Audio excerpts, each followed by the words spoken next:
Lunch Money Lambert, Jeff Malott. Welcome to the Kayak Bass Nation. Yeah. Welcome to the Kayak Bass Nation. Kayak Bass Nation. Hey. Welcome to the Kayak Bass Nation. Welcome to the Kayak Bass Nation. Welcome to the Kayak Bass Nation, where we talk about fishing and competition. It's your boy Ox Pippin, aka Ox Fishing. Don't come over here tripping. Hey, hope you enjoy the show. Jeff Malott, Lunch Money Lambert, Lego. Hey, welcome to the Kayak Bass Nation. Kayak Bass Nation. Welcome to the Kayak Bass Nation. Kayak Bass Nation. Hey, welcome to the Kayak Bass Nation. Welcome to the Kayak Bass Nation. Welcome to the Kayak Bass Nation.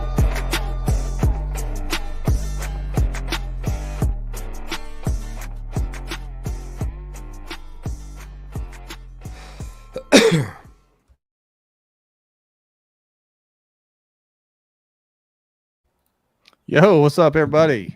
Happy Monday. Welcome to KBN Live. How are you tonight, Ryan? I'm cooking over here. It's hotter than hell in Arkansas. How you doing? It's a little toasty. It's steamy here. I hadn't been home all weekend, so I just turned the air back down, so I'm trying to get acclimated. Yeah. It was a fun weekend to follow along. I know you were busy all weekend. I had some things going this weekend too, but the guest tonight, our boy, one of our favorite guys out there on the trail. Is it the tour? The trail? I don't know what you want to call it. RJ Hoover took home the victory. He was close at Caddo and closed it out here on the New River. So pumped to talk to him about that here in a little bit. So always good. It's always fun to interview winners, but it's more fun, I think, when it's like somebody you know, one of your homies that you want to win. I know. We had another one of our homies, Wesley. She was up there making some noise and got her top 10 check out of that deal. So hats off to recent KBN guest Wesley Gray. I'm saying she's been on the mojo ever since. She like cashed a check immediately after, and now back to back another one. It's top 10. It's top 10 Wesley Gray over there. So yeah, good stuff. It was a grind. I mean, we'll talk to RJ about that, but what'd you think of the numbers they put up? I mean, it was tough over there. I didn't expect it to be like when I looked at the schedule this year. The first 4 events or so looked really strong. Once it hit Kentucky Lake, I felt like the schedule got soft. But the New River to me is the one that I thought, for some reason I thought it was going to fish like the Susky. I thought it was going to be, a lot of big limits of healthy smallmouth. It wasn't. Cayuga was a great tournament for Hobie. I think it put up really good numbers, and they had, folks had a great time up there. This one just seemed tough on people mentally. I mean, look at how many stories you saw of, whether it was Edwin catching clams or crabs, whatever it was out there, or Marshall's boat flooding, or, people just pulling out of the tournament and going motorboating there halfway through. there was a lot of shenanigans that went on, but it looked like it was just summertime and the river couldn't handle the heat. I read a lot of kind of rebuttals and stuff saying different sections of the river that weren't in bounds fished a lot better or something. I don't know the New River, don't claim to, but overall I think that's a tough one, to have the New River to put out numbers like that and then turn around and try to get people excited for lacrosse. And maybe people will be excited for lacrosse because of how bad the New River fished. maybe they're happy to go catch some 15, 16-inch fish now. Yeah. So, okay, New River's catching hell for how tough it was, and apparently historically tough in July. Yeah, we got Dardanelle on the list. We got Eufaula on the list.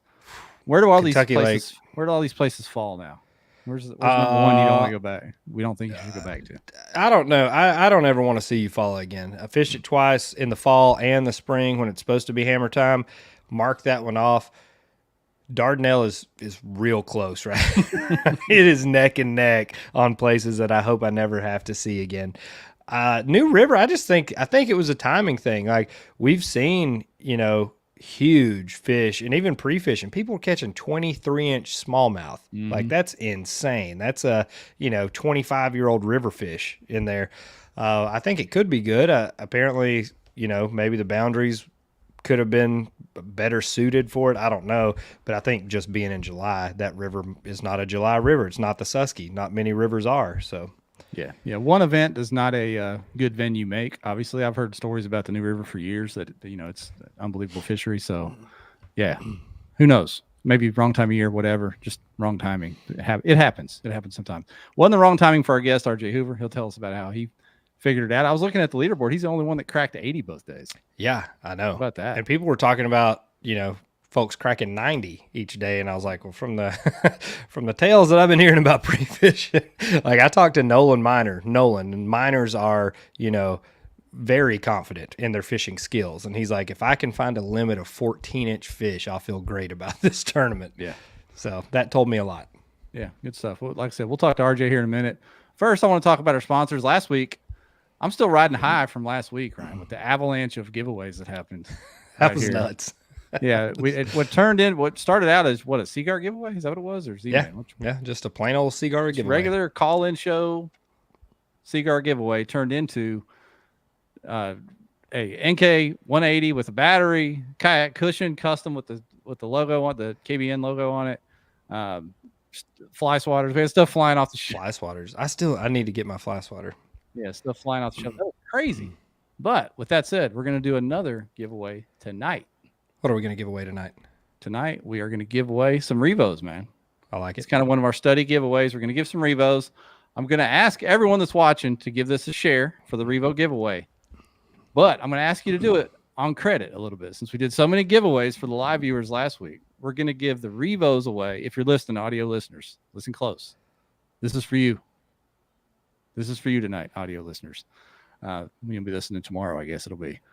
So happy Tuesday to you guys. We're going to give away some Revos to you. We're going to have to do it, obviously, a little bit different. We can't spin the wheel of fortune at the end of the show because it's not live. So all you have to do to be eligible, we'll pick the winner next week live and then post it for y'all on Tuesday. Go to Apple Podcasts if you listen there and just screenshot that you reviewed it. Yeah. If you don't listen on Apple Podcasts, then on Google Play, Spotify, iHeartRadio, wherever you do it, screenshot that you just follow us on those things. You can hit subscribe, follow. All the platforms are a little bit different. Just screenshot that, and you can either put it in an Instagram story and tag us, put it on Twitter and tag us, or just email it to kayakbassnation@gmail.com. Any of those three things. Jeff got him working on this one. Yeah, so any of those three, not all three of them, just any of those three, you pick the easiest thing for you to do. We'd love a tag in Instagram or Twitter or something. But if you can't do that, you don't do all that nonsense, just email it to me. Or Venmo me $20. Yeah, or that. That's your fourth option. So any of those three things. So if you're an audio listener, screenshot the review or just the KBN podcast or wherever you listen to it. Get it to us on Instagram story, Twitter tag, or just email at kayakbassnation@gmail.com. I'm seeing some feedback that we may be having some streaming issues on the old Facebook platform.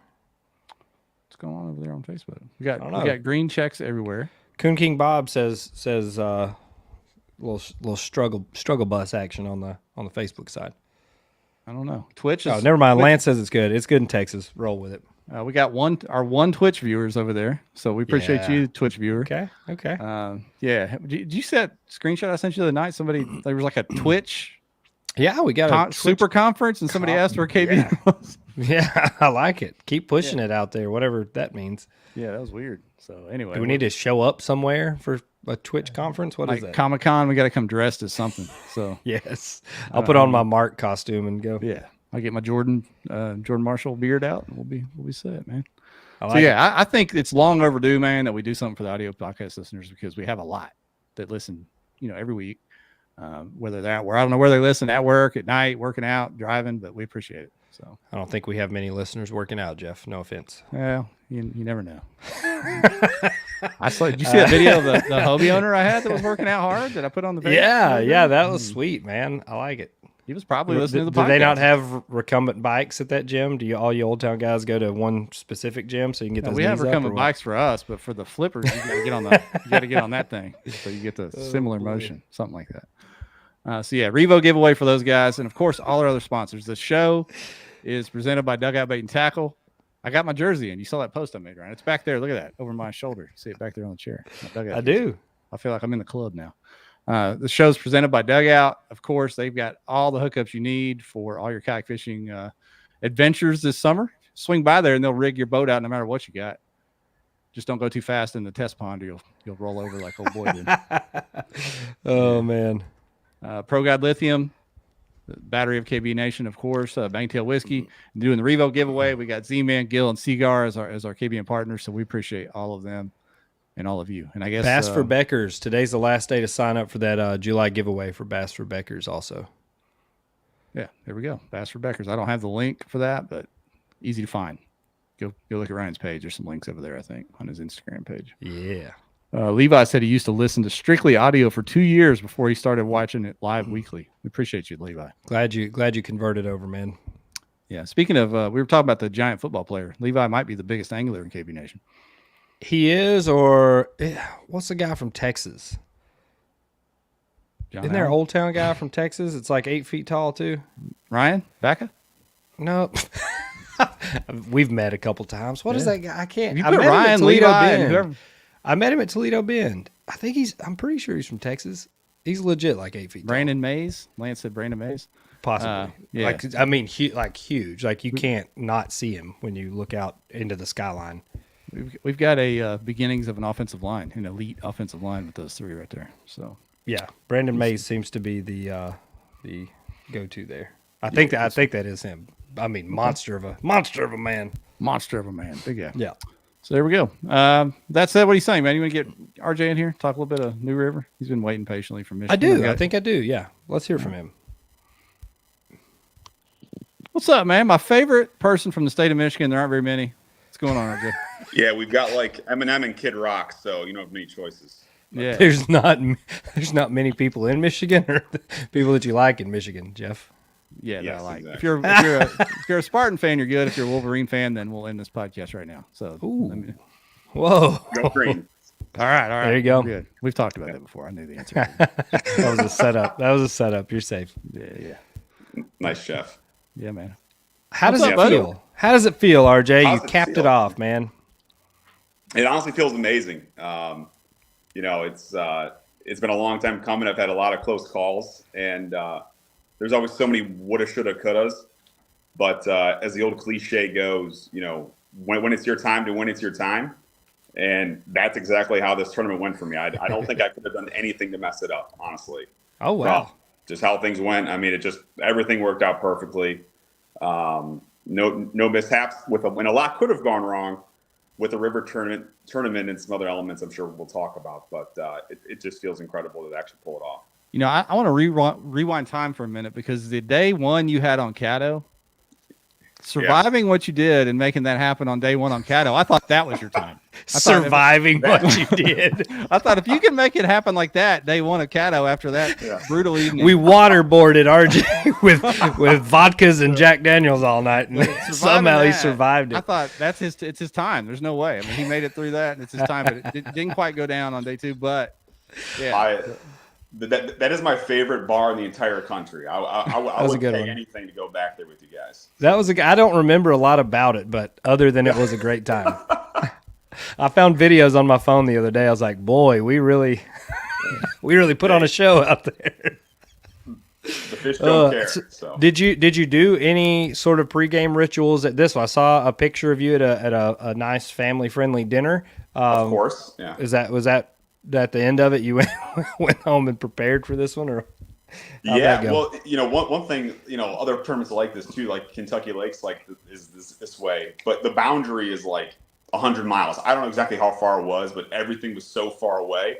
So if you wanted to go to dinner, go see friends, go out wherever, it took forever. But it was just everywhere you went there is just so beautiful. You're driving through the mountains and all that. But no, there weren't too many pregame rituals this time. That's probably better for you. A little bit more low key.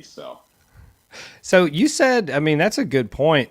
How much water was in bounds, and then people are still like, oh, well, if you would have put the good stretch of the, like, I feel to me looking at it like if you ain't got good fish in 100 miles of river, then would that extra 5 really have made the difference, or what? I mean, do you think it was just a weather thing that made it so tough, it being, obviously the heat of summer? Mm-hmm.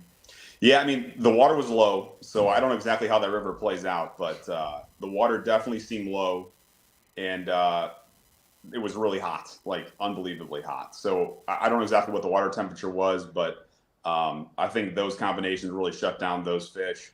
But to your point, when you're on a good fishery that's fishing tough, you know there's fish in there. So is it the fish or the fishermen? So that's kind of how I looked at it.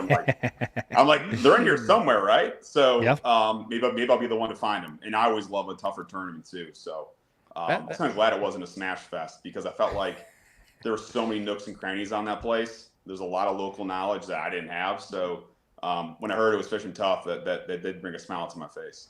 That was going to be my follow-up question. Which do you prefer? Because you can get on like a river like the Susky, for instance, and everybody's catching 80 inches or something like this. Do you prefer this? I mean, of course I prefer this. I mean, I won, but no, but it was, no, but I definitely prefer a grinder. I mean, it depends on the fishery, but on a river like this, where you're working physically so hard, it does break your soul when you're not catching any fish. I can understand that. So maybe I like a lake grinder, but on a river, you got to kind of keep yourself, busy with something. But I think you kind of had a good point there with the tougher tournament. It takes out a lot of that edge on the people that have history or local knowledge, because usually coming in, if a lake is on fire, if it's really firing on all cylinders, everybody's watching every YouTube video on every hump or grass flat or whatever out there. So a lot of people know how to catch them. But when you get one of these lakes or rivers that is fishing way off, guess what doesn't matter anymore? That YouTube video and, Billy Bob that's been fishing the same boulder for 20 years, it doesn't affect it. Yeah. Do you think a local, for instance, if it's on your home water, RJ, something up in Michigan, do you think being a local, you have a tendency to spin out quicker because you put this pressure on yourself? I'm like, what the hell is going on here? This is my river. This is my lake, whatever. You think that can happen? I mean, it would happen to me for sure. My home lake's Lake St. Clair. So if you're not catching bass on that lake, there's something wrong with you. But for other lakes, if you're having a bad day, I can totally understand how you've been like, hey, I'm the favorite. I mean, I feel like an underdog, which we can talk about later going into this to begin with, and especially how the standings shook out after day one. I was like, it's kind of a bunch of sticks and locals, and then I'm on top. So, you kind of wonder if you got lucky the first day or if it was skill.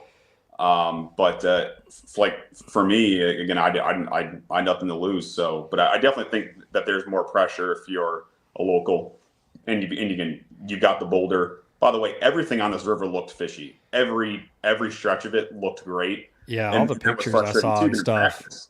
Yeah, I mean, awesome. Every rock, everything looks like it has fish on it. And then, a lot of them were smaller, 10 inches or so. But so when you got a big bite, it was obvious, and it definitely included you were doing something right.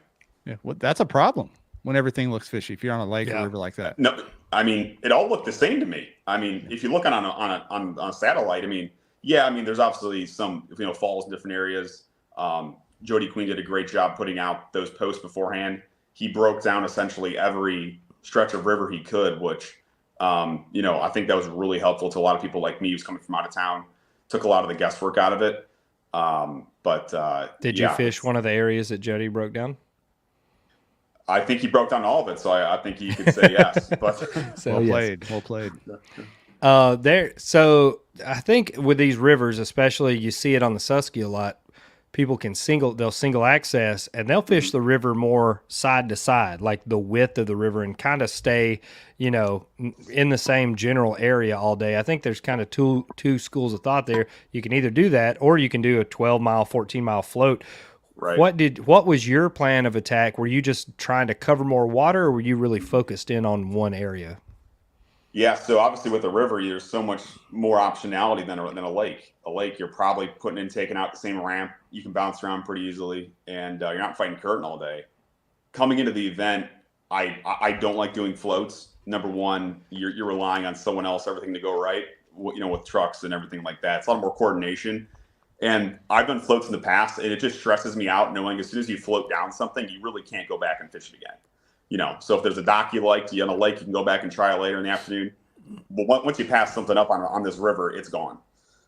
So I wanted the single access. I've done better in these tournaments when I've done that. So I was just focusing on areas where I could do a single access and kind of hunker down in one area all day, which was tough to find because, again, a lot of the river, just for whatever reason, was not putting out good keeper-sized fish.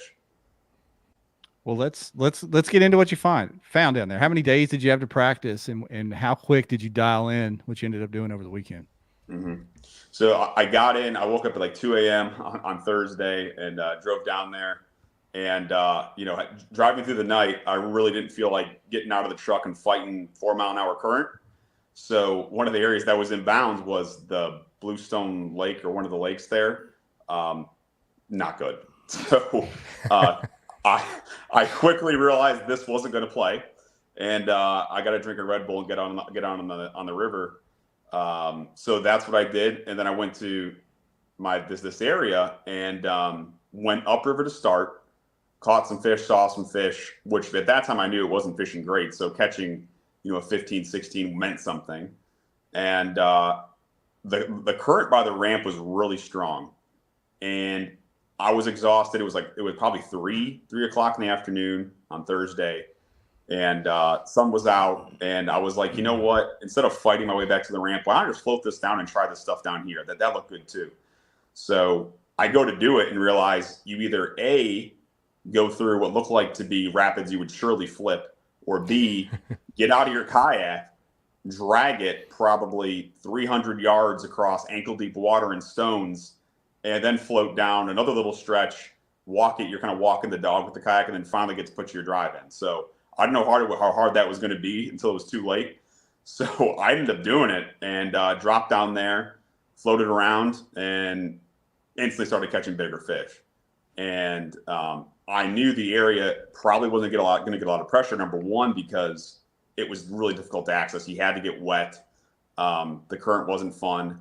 And then B, there really wasn't that much water to fish between the next set of falls.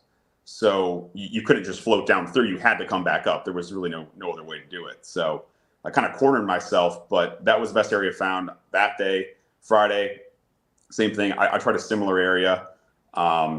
Didn't have as much success, and the current, I couldn't imagine fighting the current where I was at for 2 straight days. So I said, why don't I just go with that area? Found that at the start, 17-inch fish in practice were really good. And so I rolled with that on the first day of the tournament. Impressive. I was going to get to the questions later. If you have any questions for RJ, throw them in here and we'll stack them up and ask them all later. But this one's kind of poignant to what you just said about having that area. Mm-hmm. Which is Joe Mack. Did you fish near any of the other top 10 finishers? Did you have any crowd in there? That's a great question. So the first day, backstory here. I'm staying with Abby Mendoza, right? Well, his beautiful truck decides not to start on Friday night. So his truck's not working. Okay. So he's stranded. We're in the middle of nowhere at this Airbnb. So, his truck's not working. So I said, fine. Well, we'll hook up your trailer to my truck. I'll drop you off the ramp first and then go to my spot. So thankfully, to answer this question, our ramps are pretty close. I don't think he finished top 10, but he cashed a check. And his ramp was one down from mine. And I think there were 3 or 4 people who cashed checks and a few top 10s out of that ramp. So I was one ramp up. Day 1, there was 2 kayakers out of there. And day 2, I was the only one. Nice. Really? Yeah. Did anyone attempt what you did, which, shuttling yourself, dragging yourself across those shoals, getting down? Nobody attempted that besides you? No one attempted it. To my astonishment, 2 of the guys that launched, I don't know who they were. I think they were competitors. They looked like fishing kayaks. They couldn't have been floating down. They actually went over somehow the falls, which looked deadly to me. They never came back up. So must have been in Old Towns. I don't know. Yeah. Yeah, right. Whatever. Yeah, right. I didn't check the news if there were any fatalities, any accidents, but I was like, wow. So they just went down there? That's crazy. I'm not doing that. But that was the story. So no one else. I had the water all to myself for the most part, both days. Some boats got back there. On Sunday, I guess there was like a local bass tournament. So there were probably 3 or 4 boats in my area, but none of them were on the right stuff. So it didn't affect me too much. How did they get in there? Was there a way to come up the river? Like Yeah, jet boat up the river? The rapids, I think, would be very dangerous in a kayak. They have those jet boats, and they would fly down them and then somehow fly up. And I don't. Wow. I think they had a death wish, but all that not to catch any fish. They quickly got out of there and went back. Soften the wound there. From what I read, the new river is pretty stable as far as water level goes. Like even, and it, there are power generating dams on there, but it's still pretty steady. Like Nolan was saying, you could look at a rock and you may see like a 1.5 inch change in water level on the rock. That's more of like a pulse generation than releasing or opening the gates or running a couple generators. Right. So some of the other stuff we've seen, like the French Broad, for instance, when they start generating, you'll see like 4 feet, 3 or 4 feet coming down like immediately. So that's not the case on the new, right? It's much more stable. I mean, I think it's dammed up, but it's otherwise very natural. And we did have some rain. I mean, it rained on at least where we were staying, it rained really hard on Friday night. I think it rained a few times. And, I was expecting maybe to get dirty. I got there on Thursday.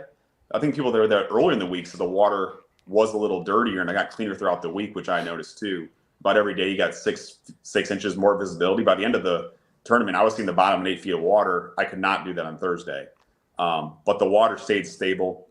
There's a little more, junk in the water, some weeds, stuff like that. But, the water was low and it stayed that way. So, did you see this comment? What's your reply to what Abby said here? Said you cuddled him all week and don't even know how to say his last name. He's not a last name kind of guy. Yeah, no, we're not on that. This isn't a Tyler Childers video. Chill out. It's more of a hit it, quit it situation. down in the coal mines of Virginia. There. I can assure you, I was alone and my room was locked. So we've heard that before. You've learned, RJ. You've learned over these travels. In Caddo, you had a room with 3 other empty beds in there with you. So that was great. Yeah, it was just me, my rods, and tackle taking up all the beds. That was amazing. I think that was the key. He put his rods to bed individually in each. Dang! Now we know. I think they got more sleep than I did, if that was the case. Randy, you're too much. Jeez. Oh man! All right, well, we can wrap this up. That's what. We're already slipping and sliding into. So what was your approach on this? Did you go in power fishing, or because you had a limited area, were you trying to be, slower, more finesse, so you didn't kind of educate the fish too much and blow it out, or what? How'd you approach it? Yeah, I mean, I think like everybody kind of came in with the expectation, which probably isn't fair to the river, which is a great river, but everyone's thinking Sandusky or the Susquehanna. Sandusky? Damn. Who went into that thinking Sandusky? Tommy boy? This whole Abby RJ Cuddlefest has really got things off the rails here. Is that what he told you? I'll go back to get us on track. To be fair, the Sandusky is underrated for its walleye fishing and stuff. Anyway. We got weights and fish. No, yeah. So to get us back on track, everyone's thinking Susquehanna River, right? Which is power fishing, big 1920s everywhere, catch them any way you want. That was not what was going on. So if you went out with a chatterbait, spinnerbait, big jig, you got your feelings hurt really quick. So I learned that too, and I'm like, well, I think there's fish here. I'm seeing fish. They're just not eating anything that's moving for the most part. So I learned that through about the end of practice. I finessed down and got those bites, and I said, okay, I'm bringing out 7 spinning rods, one casting. So nice. Mm-hmm. Looks like it paid off, especially on the if you just said, hey, river tournament, what are you going to throw? I would probably just say chatterbait, spinnerbait all day long. Yeah, I mean, and again, it looked like it was right. I mean, it looked great in the water. Everything looked so fishy, but they just weren't in that mood. I know some people caught them on top water. That's another thing too. I tried that both mornings with no success, practice and the tournament. So, well, take us through your day one. Obviously, you led this thing wire to wire, which was tough to do in any tournament, especially a grinder. Mm-hmm. But how fast did you get started on day one? Was it fast and furious for you early, or did you have to kind of figure it out again? Day one was interesting. Again, I dealing with the truck issue, I think I got to the ramp at like 5:55. And with this tournament was unique because lines in and getting on the water was the same time, 6 o'clock. So there was no 30 minutes get to your spot thing. So I was trying to maximize time on the water, and I couldn't start fishing until I got down these this shallow water. So I don't think I made a cast until 6:15 each day. My first bite of the tournament, maybe it was my second bite, I can't remember, but I was throwing a chatterbait, of course, and I had the most incredible bite of my life. It felt like someone smashed the bait with a rock, and it just went slack. So I go to set the hook, and like I just whiffed. I'm like, oh, the line broke. Maybe it was a muskie. And then like five seconds later, a 20-inch fumble comes and spits the bait. Oh. And I said, oh my God, I had not seen a fish that big all weekend, the whole time I've been there. So I don't think anyone had. No, yeah. Well, there was that 23 1/4 you guys talking about. Yeah. That is just, that is just insane. There are a couple of big ones caught, but yeah, that morning, the biggest fish, I learned the big fish are biting in the morning, right? That first light, because my biggest fish in day one, I think, was a 17 1/4 or 17 something. That was my first fish of the tournament. And I don't know if you can see what the timestamp is there, but yeah, it was in the morning, and I found that area. The big ones were feeding early, which played into day two. That was the only fish I caught on a jerkbait that I scored that day, but it was my biggest one, and it was slow, and that was my second spot. So I'm like, okay, I think I've got a fish. I may have caught a couple other small ones I didn't keep. Floated down to my main area, which was an incredible spot. It was kind of like a ditch. There's basketball-sized rocks for like 250 yards with this grass line, topped out grass, and a lot of current on it, but not rapid current. That's something too. A lot of the big fish, I think, were, at least for me and who I talked to, were caught in a little bit more slack water, not the crazy whitewater rapids. So that was something I was looking for, but went to my main area there. So I caught a lot of those fish in practice, and then I think I was the first one to have a limit. I just caught them back to back to back. Almost went over the falls on one fish. That was pretty stressful, but buried myself in the weeds. Wish I had a power pole, but did it the hard way.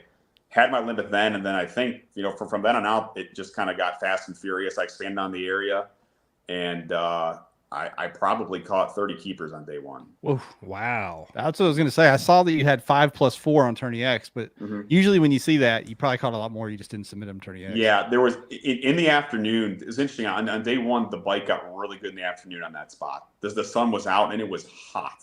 I mean, I was cooking, and but the bite was hot too. I think I culled 3 times in the last 2 hours because I was watching the leaderboard. Because again, I hear it's tough. I had the lead. I think Wesley was the one that overtook me, and I was like, I love you, Wesley, but no. So then I started fishing again. This is the boys club. And then I didn't know if I think I had like high 70s, and I'm like, is that good? I don't want to lean on my fish.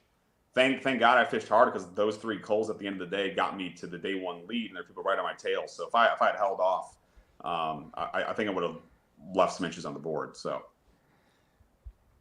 That's crazy. And you won by a pretty decent margin there. But as we were watching the leaderboard, I took a screenshot and posted it on KBN at one point, and people were like, oh, local's going to win it. They're sandbagging. Somebody's got a 90-inch bag, blah, blah, blah. Yeah, I was terrified of that. I kept checking it too, because I was like, yeah. I mean, I felt like I had a pretty good guess on what was going to happen. I was like, maybe somebody's right. Maybe somebody is going to come out and crack 91 or 92. But I updated it like 4 o'clock, and I was like, no, that's not what's going on. Joe Mac or J Mac on YouTube said, was there a missed 90 bag anywhere out there? Like, obviously it's possible when the fishing's right. I think someone was telling me that the biggest limit ever caught on that river in a kayak tournament is 95. So those fish are in there, those 19s and 20s. And that's a pretty typical, like, for a good river fishery, that's a 95-inch limit is pretty, pretty standard on the top end. Yeah, no, I don't know. I think Drew Gregory said he could have had 90 inches in bites. If I landed that first bite of the tournament I had, that I would have had about what I had on day 2. So I wasn't close to a 90-inch. It wasn't there for me, but you didn't need it, I guess. So. Let's move into day 2. So day 2, you put up an even bigger limit, 86.5 inches. Drew Gregory made a miraculous comeback, second on day 2 and second overall. But how did it start fast again on day 2? I mean, you only had one call on there. It looks like. Did you just catch all your big ones early, and that was the end of the bigger ones, or how'd that go? Yeah, no, that's By the way, at awards, when Jody finished 3rd and Drew was standing next to me, I'm like, what the hell did this guy catch? Yeah. I'm like, did he just drop 100 inches and pass me up? Yeah. Day 2, if we talk about baits in a little bit, I'll tell you a little about what I changed to make a difference. But I locked down on that spot. It was just a beautiful spot. It wasn't my main area I found in practice. But there was again big chunk rocks spilling into like a 6-foot pool, and I was like, I'm gonna catch a chatterbait fish because I know that's gonna be a big bite. And by the way, going into day 2, I've got King Kong right behind me. I've got Jody Queen on his home river a 1/4 inch behind me. So I'm like, I think I poked the bear. He's coming for blood. So you know what I mean. So I'm like, man, I need to catch him good. I should fish bigger today. And so I caught my biggest fish of the day. Was my first fish again on that same spot. But I caught the chatterbait fish, I think 17 3/4, and hung around there. And then went finesse, changed it up, caught I think a 17 1/4 and a 16 3/4. And I was feeling really good at that point. But then it died. I couldn't get another bite for a little while, went down to my main area, and where I literally caught, probably 20 keepers. I'm not exaggerating on this one little. I was in the weeds making the same cast, kind of floating the wacky rig along these weeds edge. No bites. They're like all 10 inches. And I said, something changed here. Kind of expanded the area again, and I caught, a 17 real quick. And by that point, I don't know the time of day. Time was crawling and flying by at the same time, and I think I had 80 inches by 8:30 or 9 o'clock. So yeah. I felt pretty good at that point, and so at that point I slowed down, fished hard. I only culled once. I just caught fewer fish, but I caught bigger fish all day. So yeah, at that point you had it won. I mean, with 80 inches, you had it won. You didn't know that. I mean, in these tournaments, you've seen crazy things happen, so you never know. I mean, I don't think Drew would have caught me if I had stopped there. But I mean, again, you're talking about the fact you're in a place that has giant fish. You have a lot of amazing anglers, a lot of people that know that river a lot better than me, and bad service and people sandbagging. So I'm like, with a 17-inch fish being really a big fish on people's stringer, like, that, one bite on that river could be a 6-inch swing pretty easily. Yes. To move up the leaderboard. Yes. So at that point, I didn't know I had it won. But I think I culled like a 14 with the 17 that put me to 83.5. And at that point I was like, again, I'm feeling good. And then I again moved spots a little bit. Again, I had the whole area to myself. So I could it was so nice. I could take my time. The boats weren't on my side, and I think on 12:30, I caught my last 17 and something on a different bait, and at that point I had 86.5, and that fish was pretty emotional. I was like, I think that was the winning fish, although I didn't know I had to float around on the river for 2.5 more hours trying to focus and cull one more time. So, yeah. Did you scream out like the Kevin Garnett, anything is possible, when you caught that? Oh yeah, one? I was screaming all kinds of things. Yeah. Did you have a crowd of people clapping for you on the on the bank? Yeah. There was a campground not far away. They were hooting and hollering, but they were having their own good time. It was for a different reason. They were playing music all day. Day one, it sounded like they were playing it out of a styrofoam cup. It sounded like look at where you're at, man. Leonard Skinner meets Blink-182. I don't know what it was. It was the worst music I've ever heard, and I was like, "What's going on?" Hey, there's Wesley in the comments. Wesley made it. We've already congratulated you, Wesley, but we're glid you made it on the stream. RJ said, nothing but love for you, Wesley, but you ain't beating me. That's what he said. Yep. If you missed that part. So I told that in person too, but I know we're not interviewing her, but she finished out at the ramp I did on day 2. RJ, I know we're not interviewing her, but I don't know. I don't want She had her shot, all right. Spot, you know, because she top 10'd it, right? So yeah. But it was cool because she floated down to my ramp on day 2. So although it was in solitude all day, it was great to see another human at the end of the day. She and Christine and Joe McElroy all took out right there. So a little bit Did Joe McElroy stay right side up this whole tournament? That was one of my biggest concerns going into it. He looked dry when I saw him. So I don't know if he had flipped early in the morning, but he was dry. I've seen him do it right there at the ramp. You think it's over with, and he's like, watch this. It was so hot that the water felt good. Again, I had to walk through the water all the way back up to the boat ramp. So I was sweating by the time I got there. So I was just sitting in the water by the boat ramp. By the way, I love West Virginia. It's my second favorite state, but the people there are wild. That makes sense coming from Michigan. So. Yeah, right. Like the Michigan of the South. Yeah, we had a lot of good laughs because in West Virginia, at least on the New River, families use the boat ramps as beaches. So it's a whole. It's like Arkansas. Yeah. How was the catalytic converter trade around there? Was it comparable to Arkansas? Yeah. So it was always exciting putting in and out at the ramp, having to dodge little kids running around in diapers. But do they at least pick up the diapers? Because here they don't all the time, and it pisses me off. I've got no comment on that. Yeah. Hey, we had Gerald Swindle on not long ago talking about positive mental attitude. Josh Evans with a real mindset trick. He said, next time you hear that kind of music, just close your eyes and pretend it's for you. Celebratory music, and that's how you lift yourself up. So I know I appreciate that. That is good advice, and it's right behind the campground was a train. I think the train would go by seemingly every 30 minutes. A big freight train. So these were hobos playing music back then. No, vagrants, if you will, passing by, jumping off the train and hanging out at the campground. But in my mind, just kind of to that point, thinking about the different noises. Every time I heard the train and I was getting complacent about my 86 and whatever, I was like, that's Jody Queen. That's some local. That's Drew Gregory. That's someone coming for you. So it's Johnny Cash. Yeah. So I tried to keep focused with the noise. Thankfully, there was no music on day 2. I think they went home. Well, Dugout just got in a fresh shipment of turtle boxes, so everybody can have their own music in their kayak. Waterproof, shameless plug. The banjos. There you go. Yep. They could use one. They could use one of those. So I've got some questions to start up we want to get to you, RJ, but you mentioned baits. How much juice you want to give away? What were your top couple of techniques you used to target these fish? Was it a small plastic floating fly? It wasn't that weird. Which honestly, the bass. I mean, I think a lot of people saw they were eating dragonflies. So they were shooting out of the water, eating those bugs, and I was like, I kind of wish I had one of those weird little baits. Gizmos. But the little gizmo. Yeah. No gizmos for me. And you guys were talking about all your listeners, so I'm sure this will be the most widely watched episode of all time. No, just kidding. But in all seriousness, you're rolling about 100 right now, RJ. You're doing pretty well. So, God, yeah, congrats.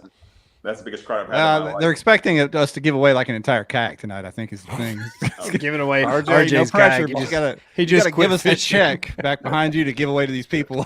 Yeah. So the reason the numbers are so high, it's not because of me, but I had a handful of people reach out and they said, hey, I'm from that area or something like that, and I'm just curious to know what you did or how are you doing or this kind of thing. So why didn't the locals win, damn it?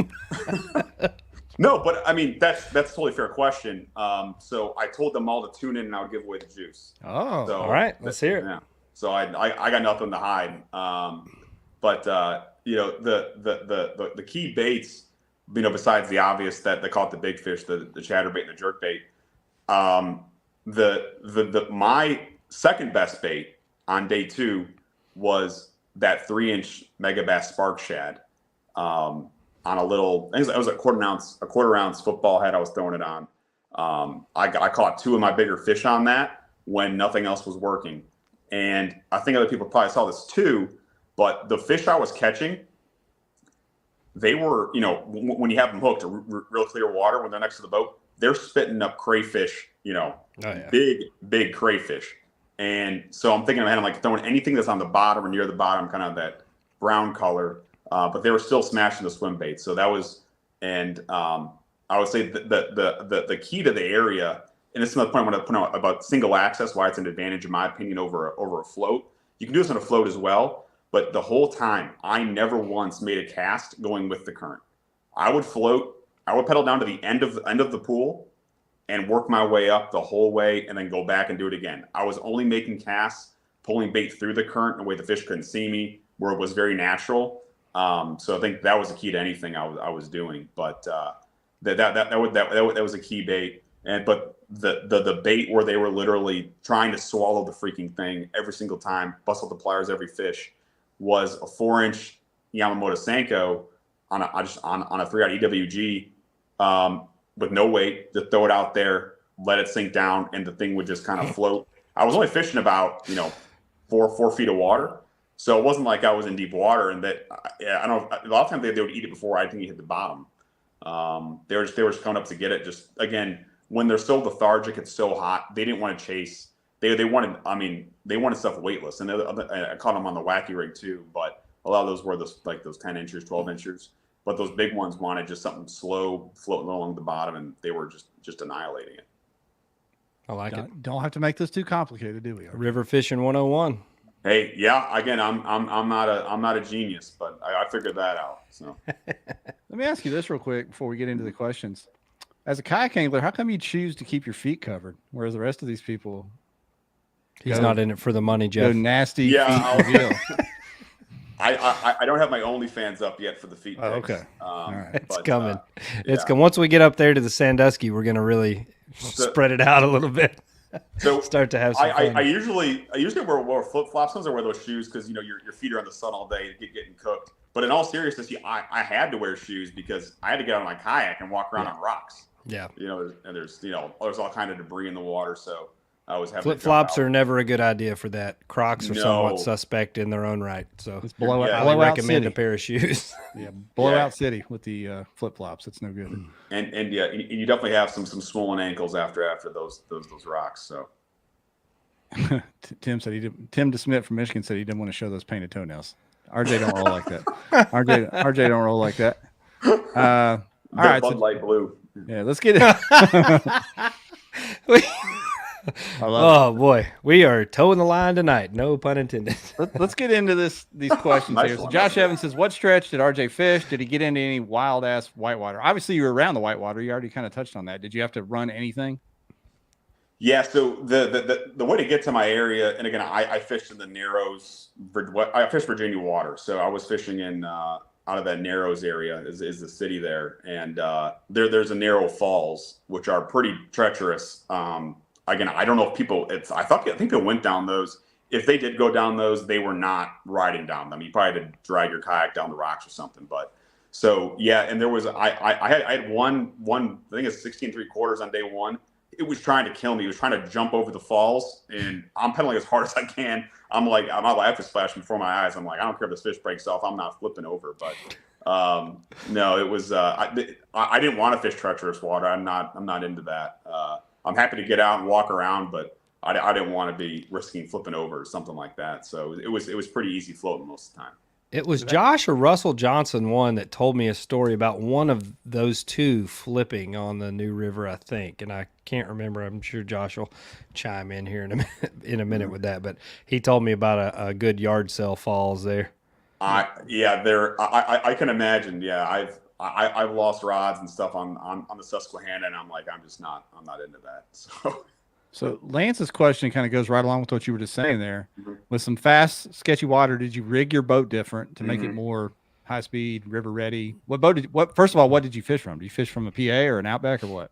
Yeah, so I've got a PA 14. I got one boat, so I got to make it work, which is a great boat, obviously, but that doesn't do well in super shallow water. So again, I was trying to fish my strengths, fish my gear. So I'm like, if I could find a deeper pool, or at least water I could sit in deeper water, use my pedal drive, not have to paddle or whatever else, wait around to actually catch the fish, that would be great. But yeah, I really stripped it down. I did have my graph, but I brought a quarter of the tackle, that I normally bring, I brought only 6 rods, which I know is still a lot, but I didn't bring like my crate. I didn't bring anything because everything that added weight, I had to drag across those rocks. And again, I don't care if you're in a Drew Gregory kayak, you wouldn't be able to get over those shallow water. So you had to get out, you had to drag it over there. And, I just was like, well, the more stuff I have in here, the more I have to drag. So Steve Fields actually found me on day 2 and took a picture. And you'll see I just have like a tackle box on the back, all my rods just laying on the side, and just kept it simple. Was he jet boating? How'd he get to you? Was he driving around? Yeah, that's crazy. It was just complete coincidence. He was driving along the road, and a lot of the road you don't get a great view. G'day, mate. You see him laying down in the bushes on his stomach. No, just it's waving. funny. I thought he was right there by the campground. I thought he was by the campground. I was hearing someone go, "Hey," and I'm like, "Oh boy, here's another." No, but it was turn on. He was with the hobos over there. Yeah, I know, jumping off the train. But I was thankful. I caught a fish while he was there, so that was cool. But in the picture, you'll see I don't have a crate in the back. I really didn't bring much with me. So, go.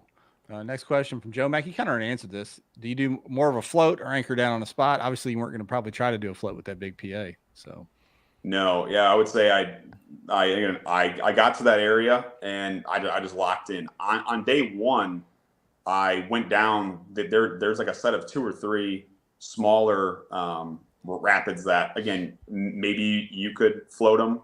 I didn't want to bang up the kayak, so I just jumped into the water, strapped up and floated the kayak down to those shallow shoals.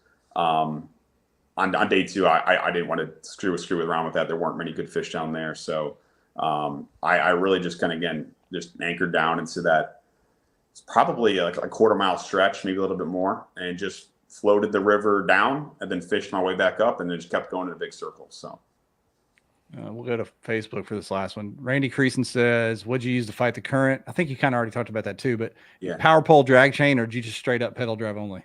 Just straight pedal drive, and my legs will tell you that was the case. I am hurting after this because although it wasn't white water, there's a steady current throughout that river. I think it's probably about 2 miles an hour, 2.5 in most places. So it really moves. So if you were not paying attention or tying up a bait and you put your head back up, you were like 50 yards off where you were. So the whole day I was pedaling upstream, floating down, and just kept going that way. It would have been really nice to have a power pole. So I thought, is a power pole one of your sponsors? No. Well, no, but we'll take it. Sells them, right? Send them on. So this is a free power pole plug. That would have been amazing on this river for sure. Yeah. Well, somebody in the comments, please, let's give away power pole tonight. Hook us up. Anybody listening that has a power pole on them right now, but you don't want, we'll give it away for you. We'll give it away right now tonight. But yeah, amazing, RJ. It was so cool to see you pull it off. Do you like fishing around other people in a tournament? Does that bother you at all? No. So I didn't want to get into the story, but to answer your question, well, to answer your question, no, fishing on other people doesn't bother me. So when I learned to fish and kayak fish was on Lake St. Clair. If you've ever fished Lake St. Clair in the spring, you better like fishing around people. It's an army of kayaks and boats. So I'm just kind of conditioned to it. It does not bother me. If you're just kind of everyone's floating around, it's all good. On day 2, I did have someone who, to his credit, somehow made it up the falls. So when I got bound down to my area, there's someone in that area. I'm thinking in my head, and then I almost went down there, so I talked to him afterwards and it's all good, but I was hot on day 2 and I knew he knew where I was, what I was doing. And then to find someone else in that area, I'm like, really? Okay. That's how did he know about the area? Did he didn't bent rod pattern you, did he? He didn't know you were there and then come there, or? I think it was kind of area. He didn't know I wasn't there. I know you guys like the juicy stuff. Again, I'm not. It takes. Whoa! Hey, wait a minute now. Listen here, Hoover. Calm down. No, it's one of those things where So someone, it's the bent rod pattern through word of mouth, and you kind of want to check the area out, and you say, "Why not?" So I was gonna fish there. That was Ryan, my you got experience spot. with that, don't you? Yeah. I've seen it. I've seen it a time or two.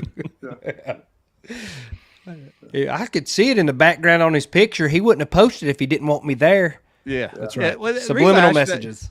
The reason I asked that to begin with was I just wondered if that eased your mind, not being around a bunch of people in your area. But I guess it kind of eased to it on St. Clair. I mean, it made it really easy. Again, I really don't mind. I mean, and to me, all my worst tournaments, I don't have anyone around me. That means I'm not on fish. So, you know what I mean? Like, if no one's here, it means there probably are not fish. So when I've got a busy ramp, like at Cayuga, there was like 40 people there. I'm like, great, this is going to be a lot of fish here. So it was definitely worrying on the first day when there was only a couple people. I'm like, wow, did I find some fluke or whatnot? River tournaments are more frustrating, I think, when you have to share water because river fish are positioned a lot more specifically than lake fish. So, obviously like current breaks or boulders or, one grass line or whatever it may be. If somebody blows through there, if you're doing a float and you're fourth in line, chances of you doing any good aren't stellar. So, sharing water in that current is real, in my opinion, very frustrating, much more so than a lake. Yeah, I was incredibly thankful to have that area to myself for the most part both days. That was really nice. So, hey, speaking of sharing water and liking the juicy stuff on this channel and things like that. See what you've done, RJ. Let's pretend. Let's just throw a hypothetical situation out there. If you had a bad day one, which happens to the best of us, right? Never. If you had a bad day. Never. If you had a bad day one, and instead of deciding drive back to Arkansas like I do sometimes, you get up in the morning and head back out to that body of water and just fish around everybody else and have a good old time. Is that cool to do that if you were part of the tournament, but then you just go back out on day two for the hell of it? Is this a loaded question? No, I'm just asking. Is that something you would do? Yes, it is. That's something either one of you would do. If I'm not in the runnings, I generally just go on home myself, or look for a body of water somewhere near there and go fish. Just like mainly make sure you're not fishing near someone in the tournament. I feel like I don't mean you suck and just you leave it. Like if you've now taken yourself out of the tournament, you're no longer even in the tournament. You've DQ'd yourself or whatever. Would you go back and fish the same water on day two, knowing all your 99 other people were out there? Would you do that? Either one of you? You don't have to answer, RJ, if you don't want to. I mean, I'll say this. If again, as I said earlier, if I go out and have a bad day one, I usually am not around fish, which means I'm not around anybody else. So I'll always go out and try to learn something, and then maybe get off the water early. But I mean, to answer it from someone else's perspective, I mean, if I try different ramp and there's people there, I'm going to ask first. But sometimes you're not even sure you're fishing something someone else is planning to hit later on. So I would tread lightly there. I think the biggest thing is communication on that stuff. Like if you see somebody that is in contention, or even in I'd say top 25 or so in a tournament this tough that is in check range, just steer clear on that because obviously the river is fishing very tough and fairly frustrating for everybody. Right. That's what I'm saying. I feel like in a tournament like this, one or two fish that you might have sore lipped when you're not in the tournament could make or break somebody's day on that deal. Yeah. If you look at the standings, the final standings, if you look at there's a handful of people, if they had caught, a 12, 14 inch keeper, that would have completely shaken up the standings. But it was hard to get five. That it wasn't a guarantee. So yeah, every bite's critical. So yeah, I think there was, and I think there was a lot of water being shared too. So I just felt really lucky to have that area to myself. Yeah, Lance isn't getting the gist of my question. He said, if I'm in a 2-day tournament, I'm fishing 2 days, I'm grinding, and those points add up. I'm talking about day one. You now withdraw from the tournament and just fish for the hell of it day two. You're no longer fishing for points. You're just fishing around the other people. That's what I was asking. Two different questions there. I don't know. If you zero on day one, you have every right, if you're in day two of the tournament, to go out and try to get you some points. That's not what I was saying at all. So different question. So sorry if I worded that poorly to both of you. You did a great job. Yeah. Mike Holcomb says the guy that you're talking about had practiced that area Friday. Glad there was no drama and y'all were able to sort it out. So it sounded like that worked out. Yeah, that's good. I mean, it was all good. It was all good. I mean, the other thing too is if I'm, if you're going to do something like that, I mean, if he had asked me too, I would have told him, because I don't think he caught a lot of fish up there. So if I would have said, hey, where you want to go, and he pointed those areas out, I said, yeah, that would have been cool. I don't know. It's not something I would have done. I'm not perfect, and I can't say exactly what his thought process was. Yes, you are, RJ. Yes, you are. I got my halo on. No, but it's one of those things. Again, it takes a lot for me to get hot. And at least we talked about it afterwards, so it's all good. It's one of those things where, you know, people have done a lot worse than that. But it's a mental game though on tournament day, especially when you're leading after day one and you go to this spot that you've had no one on the entire day, and you go down there and you see a new face on day two. Like completely sympathize with you there, because you're like, yeah, I mean, why are you here now? Like, you may not be whether that's different. I mean, they may be completely. I mean, you know, in this case, you know, he was in contention too, so I understand we're trying to catch fish. But to me, it goes back to the communication part. The new rule does change things, right? So I can't call him or like say, hey, you know, what are you doing down there? I have to either go talk to him myself or just not say anything. But that's why it goes back to, you know, if I was in a situation like that, I would have probably called and said, hey, I really need some fish. You know, are you cool or with it or something like that? But it's all. I mean, a lot of it's positive mental attitude, though. Like we talked about with G-Man, like, and that's our responsibility as anglers. Like, you have to keep yourself in the positive headspace. Like, you could easily have spun out yourself and derailed your own tournament because of that. You know, instead of just being like, okay, well, we're gonna work around this and not let it blow this event. You know, your roommate Abby, when he was on, I believe it was about Susky, told a similar story where he had a magic log that he was heading towards on day two, and sure enough, there was somebody sitting on that log that they had actually talked about it the day before. These two had actually spoken about it, and you know, I mean, it's always going to happen. It's somebody on that log, so that's just part of it, right? Yeah, and again, it's like one of those things. You know, we don't. You know, basketball tournaments have numbers that blast off. We have ramps, so you can talk at the ramp sometimes. Again, it isn't a big deal, and I like the guy. And again, I don't know. Yeah. You know, I only have my side of the story, but I get it. And you know, fish were so hard to come by, so it wasn't like you could just go find more fish. You know, so. Did you just read what I read? Yeah, sorry, I just snort when you said. No, Clifton, he's just not. Cousin. He's just cousin. He's one of our travel partners. He's been indoctrinated. No, yeah, I am not a part of that Hoover lineage. I would trust RJ with my wallet. How about that? Oh God, yeah, good stuff. What else we got? Any more questions for RJ? We're over an hour. We're gonna let him get out of here. Bounced all over the place here. Yeah, we're all over the place. But RJ, well done, man. Well deserved. I was gonna say earlier, I think it's fair to say that for a while, I think you've been one of the more underrated anglers, because every tournament you're there. I mean, you are right there. It seems like top 10, at the very least top 20, always in contention, cashing checks. But your name doesn't get thrown around like some of these others. You talked about the what'd you call them? The gorillas, the Godzillas, King Kong, whatever you said back there. It doesn't get thrown around like some of that, but I think you deserve to be there. So well done. Hey, I appreciate that. Yeah. Are you fishing any more this year on the big ones? Are you going to fish Susky or Rayburn or Lacrosse? I forgot about Lacrosse. Yeah, unfortunately, I'm going to miss. I'd like to go to that Susquehanna event. So yeah, I will, with the new rules with Hobie, right? You got to fish 4 for AOI points. Mm-hmm. You know, I was fortunate to qualify in this one for the TOC, but you know, if I happen to have another good tournament at Lacrosse, you know, there's a chance I could, you know, have a chance at least top 3 AOI, maybe nice. Top 5. So we'll see what happens. So I'm going to fish that event. I've come to like Lacrosse. I used to not like it, but it's another river. Amen, RJ. Amen. Yeah, it's cheese balls, right? It's a cool cheese fishery. balls. I think I'm gonna have to. I'm gonna have to do it. I'm gonna have to fly up there and bum a kayak and one rod and catch a fish and get back out of there just so I can get some points. Yeah. Cheese balls and mango cows, right, Jeff? That's right, man. That's right. It's one of the funnest evenings we have. Me, you, and Pendergraph eating cheese balls. What a team! It was quite an evening. It was fun. Yeah. But anyway, hey, congrats, man. Go get some rest.